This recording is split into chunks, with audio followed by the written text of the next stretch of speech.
Okay, yesterday we started with the contents of the course, okay, and we discussed about traffic streams.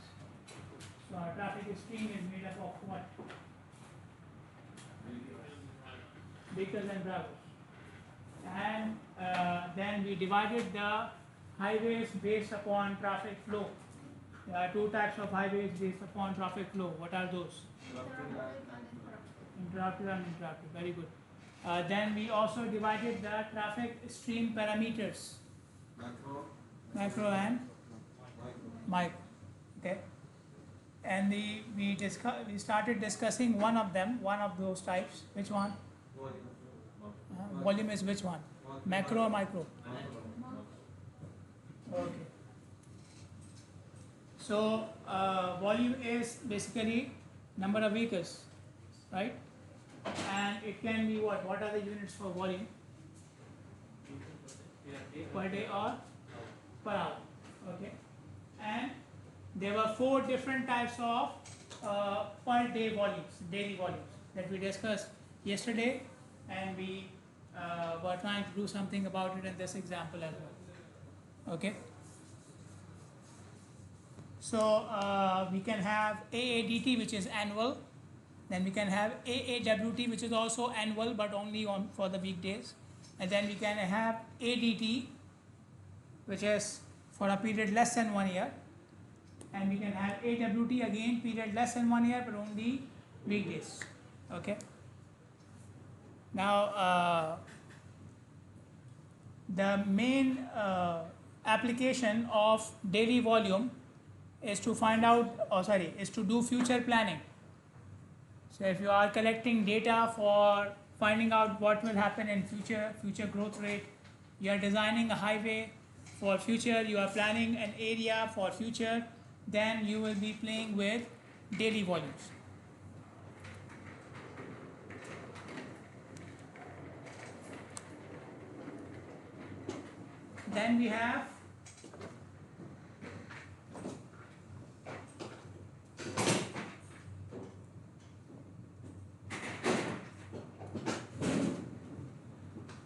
Then we have hourly volumes.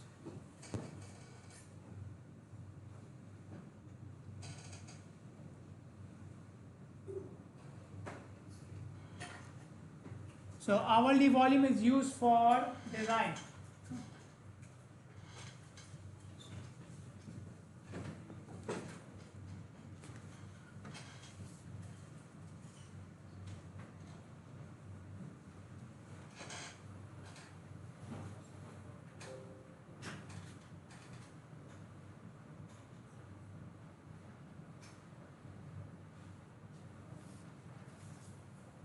So hourly volume is used for design. When you are designing a highway, okay, then you will use hourly volume. If you are managing traffic, so you are in the General Directorate of Traffic, you are in the traffic police, you want to manage traffic, okay, you want to manage the signal timing, and so on and so forth. Then again you will need what? Hourly volume, okay. So now if you are talking about design, do we design for now or for future? Now? Your now is not so good, so design for future. Now and future. Okay, very good. You want to go in politics, huh? We design for future. Okay. But for future, what do we have? Which volume do we have? Daily volume. Okay. So we need to do something with the daily volume so that we can get our hourly volume for design. Okay. So that hourly volume which is used for design is known as directional design hourly volume. Okay. Directional design hourly volume. Okay. DDHV. Now first thing you can see here that this is directional. So hourly volume is taken for one direction. Okay, hourly volume is taken for one direction. Okay, and then we have the design hourly volume. So in one day, I can have 24 hours, right? I have 24 hours in one day. So do all these hours have the same volume when I divide it equally? No, right? Some hours will have more, some hours will have less, right? Which hour should be taken for design? Peak hour, right? So that's why we use the term here, design hourly volume. Design refers to the maximum, the peak. Okay? So what are we doing here? A into D into K. What is A? A is my daily volume. A is daily volume. How many types of daily volumes we have? Four, right? 4. You can use any of those values here depending upon the purpose of your highway. Where is your highway? Okay? So for example, your highway is at an important location and you want to make sure that the traffic is, that the design is enough throughout the air. Okay? So I am considering the traffic of the whole air. Then my daily volume can be AADT. Okay. Let's say the highway is at the important location, but the traffic on the weekends is very low, so I'm not concerned about them. I'm not concerned about the weekends. So I can use AAWT here. Okay. Let's say my highway is at a location which is where people usually go during summertime. So I'm not worried about throughout the year. I'm only worried about what will be the traffic during summer. Okay, so I can use ADT or AWT here. Clear? Okay, the point is the value of A, the type of daily volume depends upon your highway. Okay, in that location for that highway, what is more important for you? The whole year, 1 month, weekends only, weekdays only, you decide. Clear? Okay.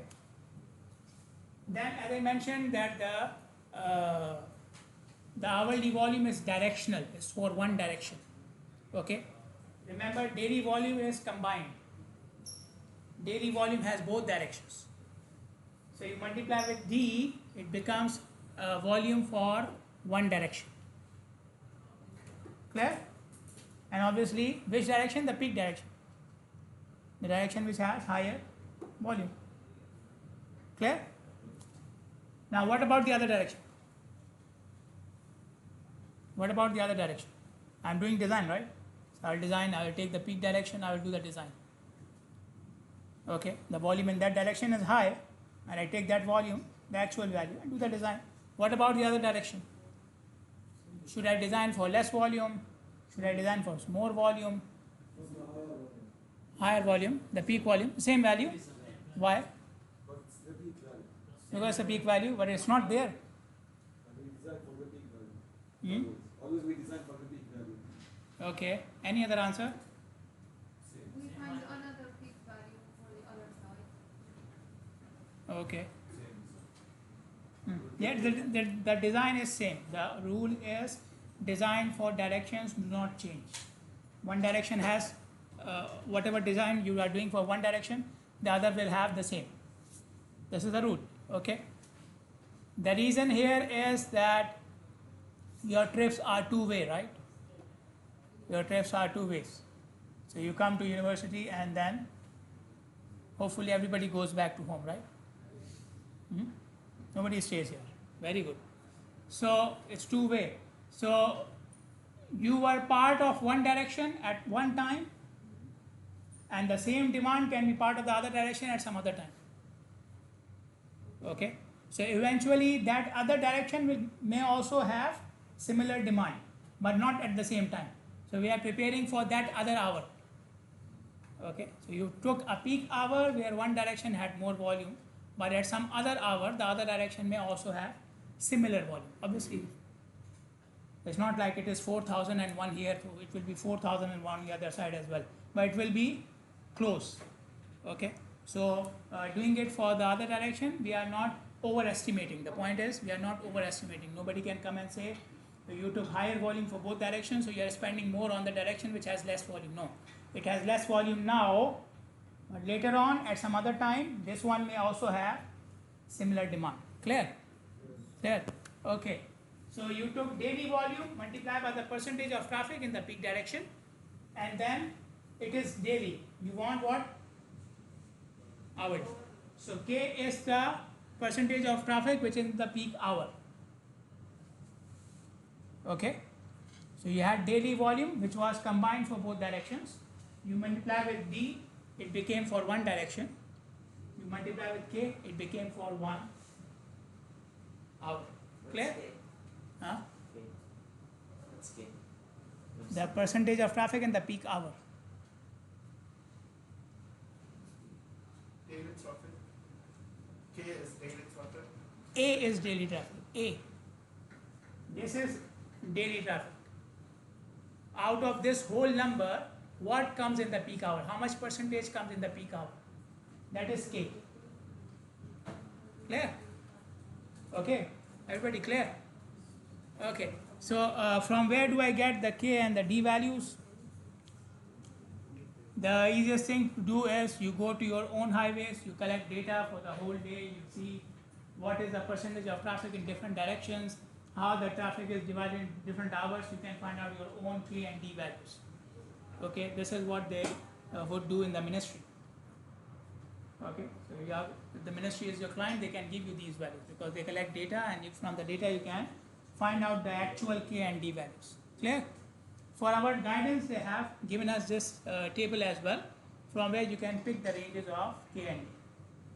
Okay, and you can see the ranges depend upon what? The type of area you have, which I already mentioned, right? Which value you have to pick, it depends upon where is your highway. So again, K and D value also depends upon where is your highway. So we have rural, suburban, urban. Rural means that the population is very low, village. It's a small village. Okay, so the population is very low. Urban means a city, like Manama or Muharram. Okay, the population is very high. And suburban is something between them. The population is not very high and not very low as well. Clear? It's on the boundary. Clear? Then you can see in urban areas we have two different types. Again, it depends upon the location of the highway itself. You can see we can have radial highways or circumferential highways. Okay. Now circumferential comes from circumference. What is a circumference? Yeah? Circular shape. Any circular shape is circumference. Perimeter of a circle. Okay. Boundary or perimeter of a circle, right? Okay.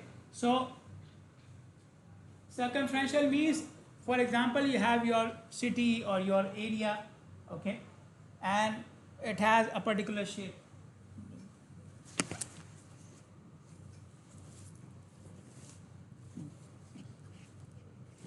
Anyways.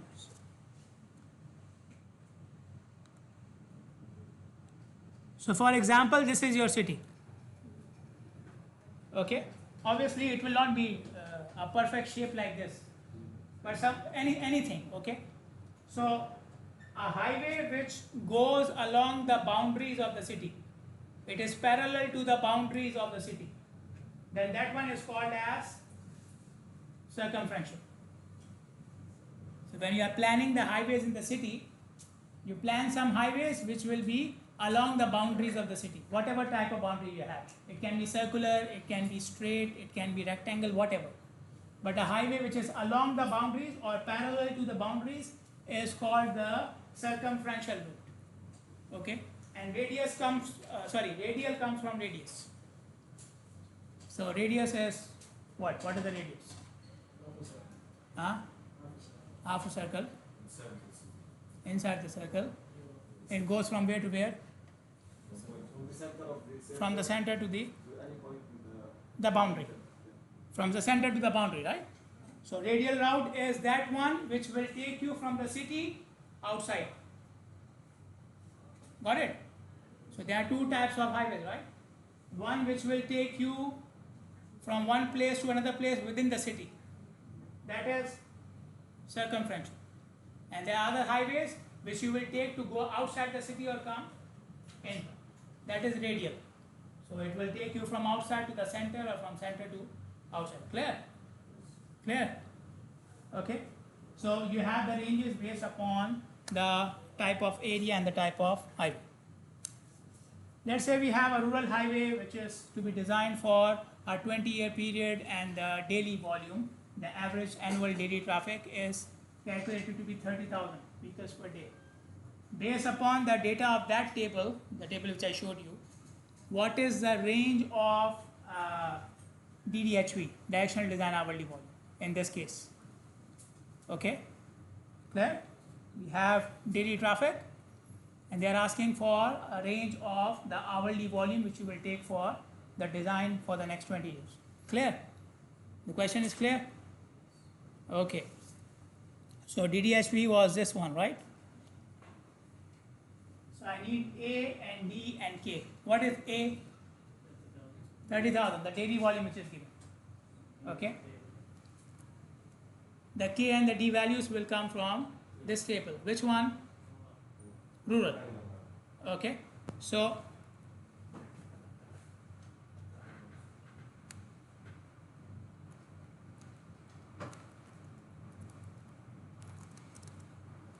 $30,000. The minimum value of K is 0.15, and for D it is 0.65. Yeah. So the one is medium population. Sorry. So the one medium population. Yeah.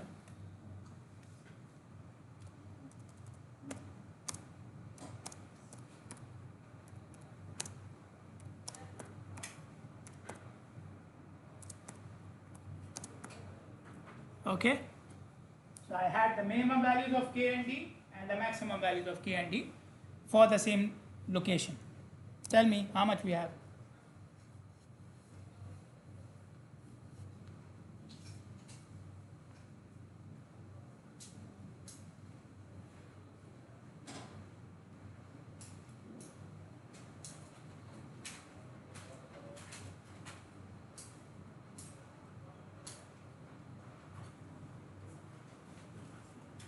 That's one. 2925. What is this now? What are the units? What are the units? What did I calculate? Vehicle per hour, DDHV. Directional design hourly volume, right? So vehicles per hour. Okay, this one, 6,000.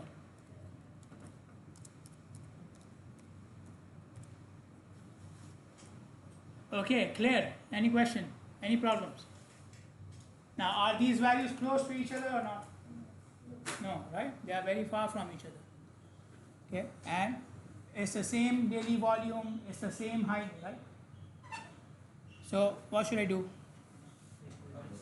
Take the maximum. We can do this, no problem. Anything else? Any other option? Take the average. We can do this, no problem. If I want to be more precise, I don't want to, if you take maximum, again it's an assumption, right? If you take an average, it's an assumption. I don't want to work on any assumption, just want one final value, one exact final value. What should I do? Huh?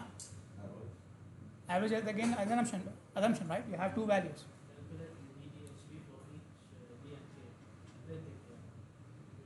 Same thing.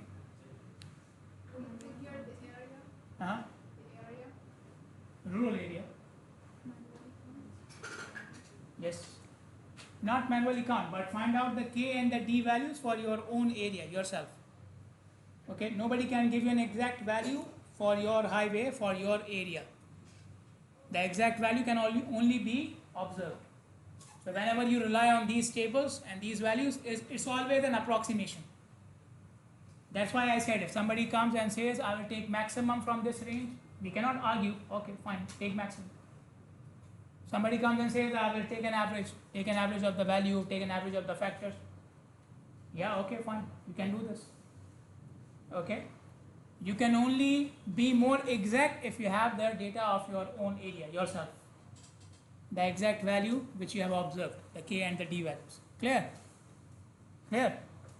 So the observation will be more exact. Okay. Yesterday we also discussed flow. What is flow?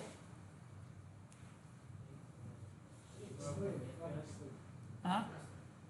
Yes, yes. Lesson 1 year. 1 hour. Lesson 1 hour. Lesson 1 hour. Okay, well, if you count the number of vehicles for lesson 1 hour, that is flow. Another name for flow is sub-hourly volume. So sub-hourly volume and flow means the same thing. You took a value which is for less than 1 hour. Okay, and then we had the rate of flow as well. How do you calculate the rate of flow? Multiply by 4. So what will it become? You are trying to convert it to 1 hour, right? Multiplying by 4 or whatever you are doing, you are trying to convert it to 1 hour. If you convert the flow to 1 hour, it becomes rate of flow. Now, where do we need this? The flow or the rate of flow? Again, we need it for design. We need it for design. Which volume we are using for design? For design. What did you calculate? Hourly volume, right? Use hourly volume. So for example, in the last example, we had 6,000, right? The maximum value was 6,000. Okay. So you took the value of 6,000 and you did your design. Okay. So will this 6,000 be divided equally throughout the hour? Like practically, actually, when the highway is moving and the people are coming, do you have the same number of vehicles every minute or every 10 minutes? No, right? So there's a fluctuation in the hour as well. The traffic is going up and down even within the hour as well. The first 15 minutes may have 2,000, the next 15 minutes may have 1,200. Okay, so there's a fluctuation within the hour as well. Flow and rate of flow are taken so that we can incorporate this fluctuation in our design. We want to incorporate the variation of traffic even in smaller time intervals, even if it is within the hour. My design period is 1 hour, but even if the traffic is varying in this hour, I want it to be part of my design. Okay, so that's why we need flow and rate of flow. Let us look at one example to highlight what will happen if you don't consider this fluctuation or variation of traffic in the hour. Basically, if you don't consider the different flow and flow rates in the hour, your design will fail. Simply put, your design will fail. In order to have a valid design, a successful design, you need to incorporate this fluctuation. Okay. Why? Let us have a look at it. So we have, in this example, the data is taken for 1 hour. Okay. But they did not take one value for the entire hour. They were taking values every 15 minutes. Okay. This is the value for every 15 minutes. What do we call these values? Flow. Flow or sub-hourly volumes. Sub-hourly volumes. If you add them together, it becomes hourly. If you add all of these values together, it becomes hourly. So this is the hourly value. Okay, clear till here? Each value is divided by 0.25 so that it becomes per hour. And what do we call this? Flow rate or rate of flow. Okay. So for every 15 minutes, I have a flow value, and for every flow, I have a rate of flow. Okay. So for example, the traffic, the flow in the first 15 minutes was 1,000. If the traffic continue with the same rate for 1 hour, how many vehicles you will have? 4,000. In the next 15 minutes, the flow was 1,100. If it continues like this for 1 hour, it will be this much, and so on and so forth. Clear? Okay. So, but now you can see all these values are not the same. All these flow rates are not same. So every 15-minute period has some variation. It is somewhat different from the other 15 minutes. Okay. Now, if you, for example, if you assume that the traffic has no fluctuation from the first 15 minutes to the last 15 minutes, the traffic comes in the same with the same value. So if the total is 4,200 and you assume no fluctuation, no variation, how much in each 15 minutes? Tell me. If 4,200 in 1 hour without any fluctuation, how much in each 15 minutes? Tell me. 1,050, right? Divide by 4, right? Clear? Okay. So if I assume no variation in traffic, then I'm assuming that the traffic of 1 hour is 4,200, which is, it is. There's no question about it because we counted. Hourly volume is 4,200. But without fluctuation, the flow for every 15 minutes is 1,050, which is this way. So this is without fluctuation and this is the actual one. Clear? Clear? So if you design on the basis of this, no fluctuation, traffic is equally divided in the hour, what will happen? The actual is 1,000. What is your assumption? 1,050. So there is no problem. You assumed higher. No problem. The actual is less. Your assumption is more. No problem. Then next 15 minutes. Your assumption is still the same. But the actual value is now higher. So you were expecting less and you got more. How much more? 50 vehicles are more. So these 50 vehicles are now stuck. At the end of 15 minutes, these 15 minutes, I have 50 vehicles who were part of this 1100 but they did not pass. Clear? Okay. Next 15 minutes, what will happen? 1050? Again, actual is 1200. How much more do I have now? 150, right? 50 from the previous. It's not only 150 because I already have an extra load of 50 from the last 15 minutes. So 150 added from here and 50 already there. So now how much? 200. Clear? Last 15 minutes. Assumption is more. Actual is less, but this is the actual which is coming now. There's already 200. Okay, so the total load on the road is 900 plus 200. Total 200 plus 900, 1100, right? And your assumption was less. How much less? 50. Now if I do the total of this column, how much will I get? 4,200, right? And if I do the total of this column, 4,200. Total is same. The total is same. But did you achieve 4,200 actually? You achieve 4,200 minus 50. So if this was your design, no fluctuation, traffic is constant, then you will have this problem. Even if the total is same. This happened when the total was same, right? Clear? Clear? Any questions? So see, we have problems for fluctuations problems. Solve the fluctuations problems. Yeah. Okay. So when we take design hourly volume, we don't just take it as it is. With that volume, we divide a factor. The volume is divided by a factor to avoid this issue, fluctuation of flow rates. Okay, to avoid the issue of fluctuation of flow rates, we divide the volume with a factor, and that factor is known as, what is this? Peak hour factor, right?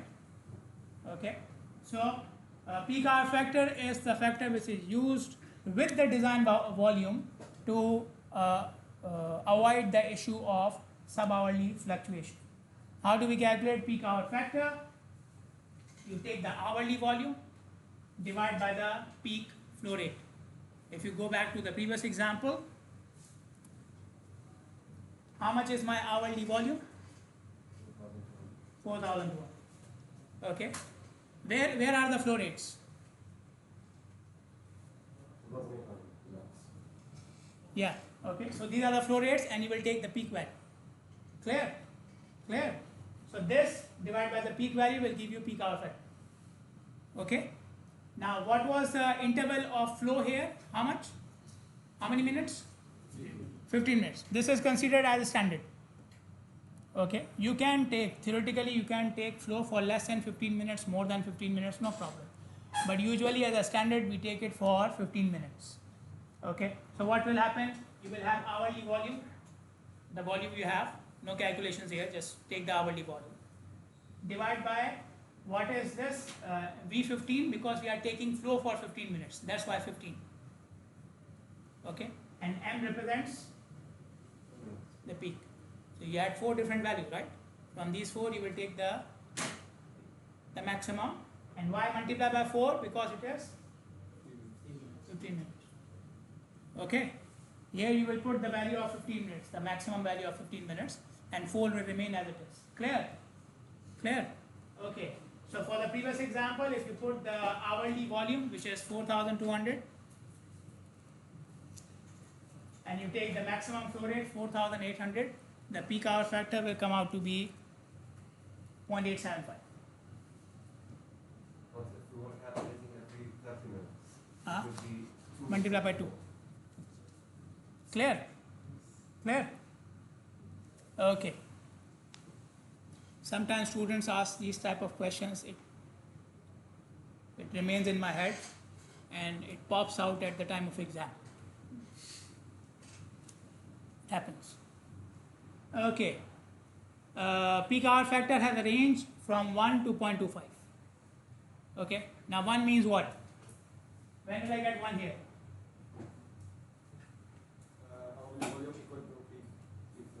Hourly volume is equal to peak flow rate. So whatever you had in the 15 minutes, the same continued for the whole hour.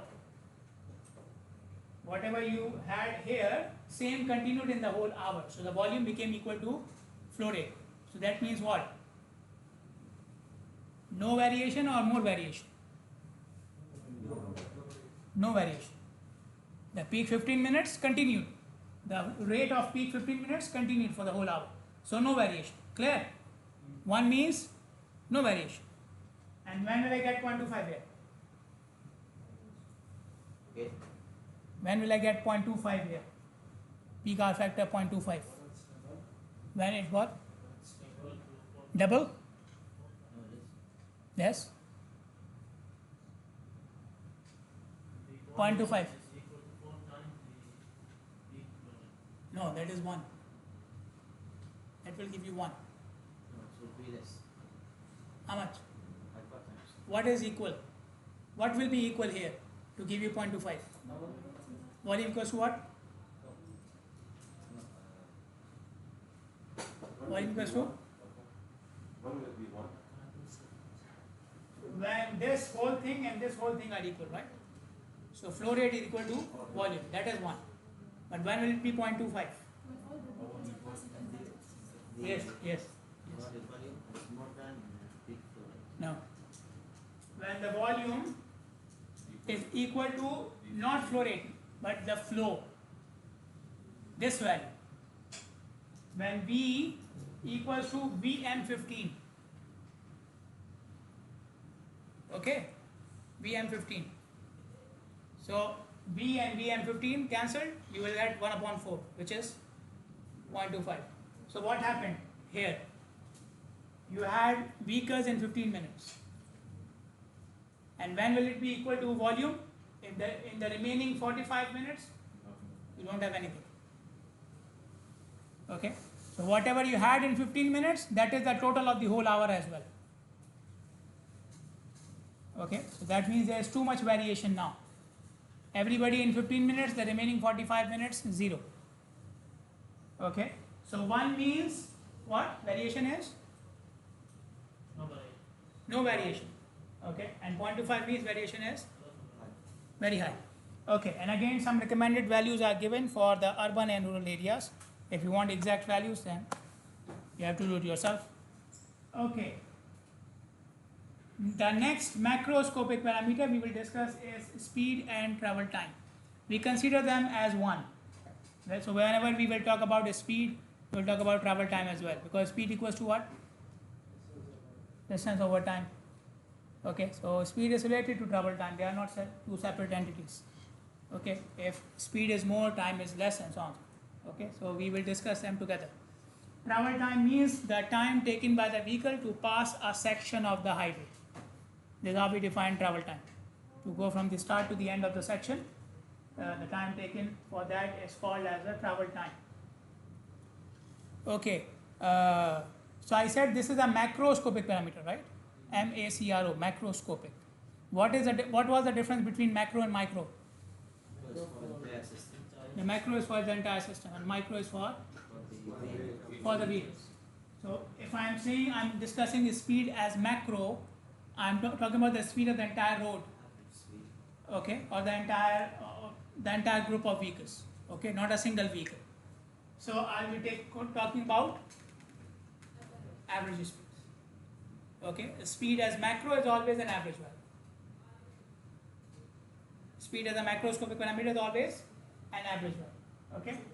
Now you can call it average, you can call it mean, same thing. Mean and average are in most of the cases the same thing. So mean speed can be calculated in two ways. There are two ways to calculate mean speed. One of them is called as time mean speed, the other one is called as space mean speed. The definitions are very similar to each other. Time mean speed of vehicles passing over a point or lane of the highway in a given time interval. So you go to the highway for half an hour and you measure the speed of the vehicles when they are passing from a point, and you take their mean or average, that is time mean speed. Clear? Space mean speed of vehicles, again same. Occupying a section of the highway. Occupying a section of the highway in a given time interval. Okay, so in the first case, I'm interested in speed of the vehicle which is at a given point, instantaneous speed. Okay, so I'm doing this for this segment. I measured the speed here. After this point, the speed of the vehicle may have increased or decreased, I don't mind. It's not part of my observation. Okay. For a space mean speed, I'm interested in finding out the overall speed of the vehicle from start to end. Okay, so it's not for a point. Yes, for the entire space. For the entire space. Okay, so if somebody goes to the highway with a speed gun, they put the speed gun over a point and they take the speed and take the mean, that will be time mean speed. If somebody observes the vehicle from the start to the end and they find out their average speed for the entire section. So for every vehicle you have like an average speed for the entire section. And then they do the mean for different vehicles. That one will be called as space mean speed. Clear? Okay. So in time mean speed, you don't consider what is happening to the vehicle after your observation or before your observation. In a space mean speed, you are concerned with the entire segment. What is the speed of the vehicle for the entire segment? Okay? It says here occupying a given section. Yeah.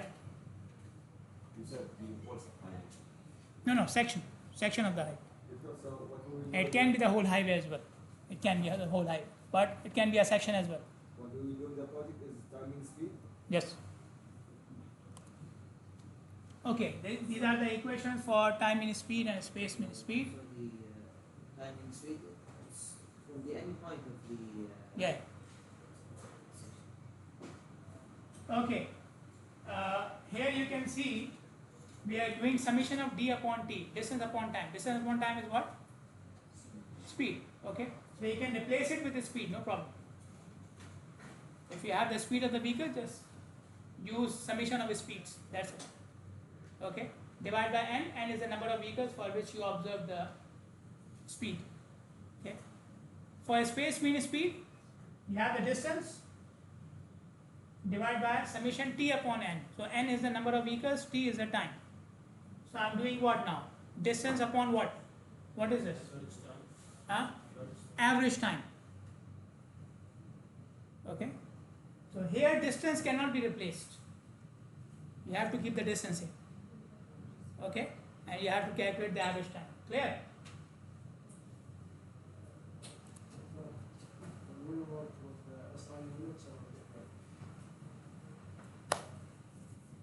SI units. We'll work with SI units. Yes. Like it will not change much.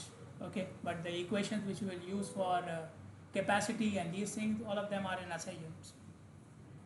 Okay.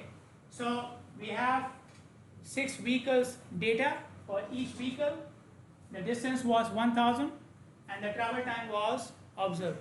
Now they want us to find out the average travel, the space mean speed and the time mean speed. Okay, the space mean speed and the time mean speed. Starting with time mean speed. So for time mean speed, you can see here, I need this value for each vehicle, right? Okay, d upon t. So give me the d upon t value for each vehicle.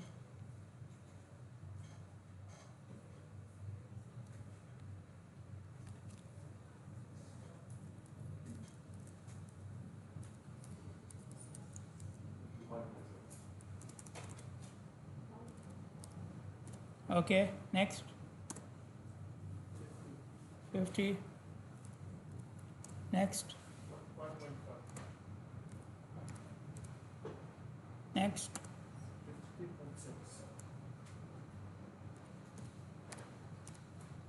52.6.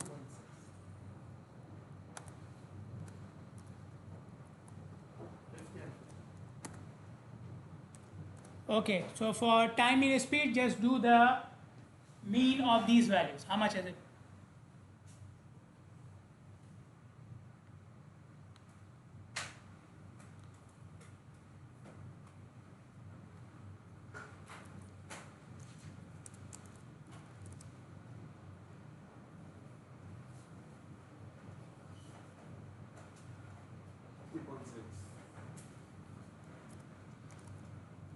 Okay, now for space mean speed, I need to do this, right? The average of travel time. So how much is it? Give me the average of travel time.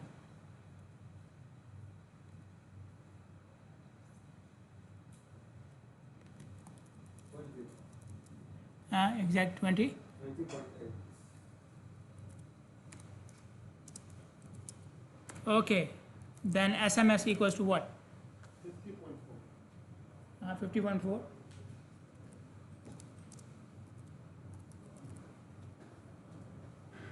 Any problem? In this example, I can replace the distance and time with the speed for TMS.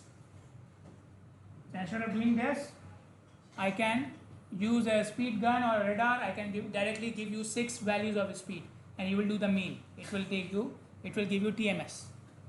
But for SMS, you have to have distance, and you need to do the average of travel time. Clear?